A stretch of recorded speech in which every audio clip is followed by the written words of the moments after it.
TV 999 news కి స్వాగతం। ఈ రోజు ఆర్వపల్లి చౌరస్తాలో తెలంగాణ ఉద్యమకారుల సంక్షేమ సంఘం ఆధ్వర్యంలో ప్రశ్నించే గొంతు పాలకుల అణచివేత పోస్టర్ ఆవిష్కరణ చేయడం జరిగింది। గద్దరన్న ప్రజల కోసం పాట రూపంలో ప్రజా సమస్యల్ని చక్కగా వర్ణించిన మహానీయుడు। ఈ సందర్భంగా గద్దరన్న పేరుపై ప్రభుత్వం అవార్డులు ఇవ్వడం చాలా గొప్ప విషయమన్నారు। ఈ కార్యక్రమంలో మల్లేష్ నేత, దడిపల్లి Venkat, D Krishnamurthy, E Veerapapaiah, K Mallaiah, K Veeraiah, K Sharan తదితరులు పాల్గొన్నారు।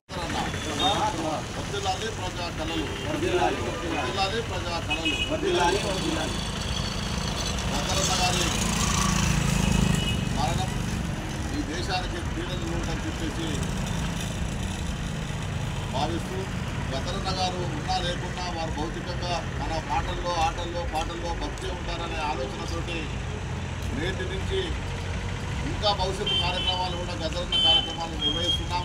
ఆ నిర్వహించే కార్యక్రమంలో ప్రభుత్వం కూడా భాగస్వాములై ప్రభుత్వం కూడా కళాకారులకు విలువనిస్తూ ముందుకు కొనసాగాలని చెప్పేసి గద్దరన్న గారి అవార్డు ఇవ్వడమే కాదు, గద్దరన్న ఆశయాలను పంచుకుని ప్రభుత్వం ప్రజలకు సేవ చేసే విధంగా కొనసాగాలని చెప్పేసి జరుగుతున్న గారి కార్యక్రమాన్ని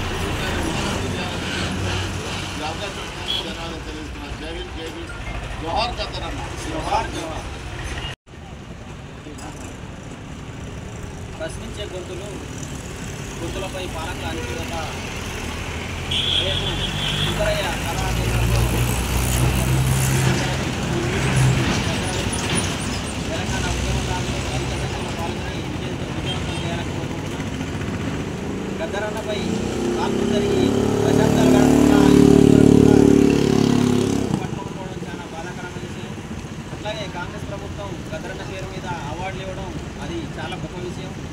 ఏది ఏమైనప్పటికీ ప్రపంచ వేదికపై డర్బన్లో మరి మన భారతదేశం నుంచి పాల్గొని ప్రపంచంలో పేదల పై పాటలు పడిన ఏకైక వ్యక్తి గద్దరు గొప్పగా గుర్తింపు పొందడం జరిగింది। అలాగే ప్రపంచ చరిత్రలో 50 సంవత్సరాల పాటు ఒకే సిద్ధాంతానికి కట్టుబడి ఉండి పాటలు పడిన ఏకైక వ్యక్తి గద్దరన్న। మరి అలాంటి గద్దరన్న మరి ఈరోజు రేపు ఆయన మరో జన్మ ఎత్తిన రోజు। ఎందుకంటే కాల్పులు జరిగి మరి చనిపోయే వ్యక్తి అదే రోజు మరి తిరిగి బతకడం జరిగింది।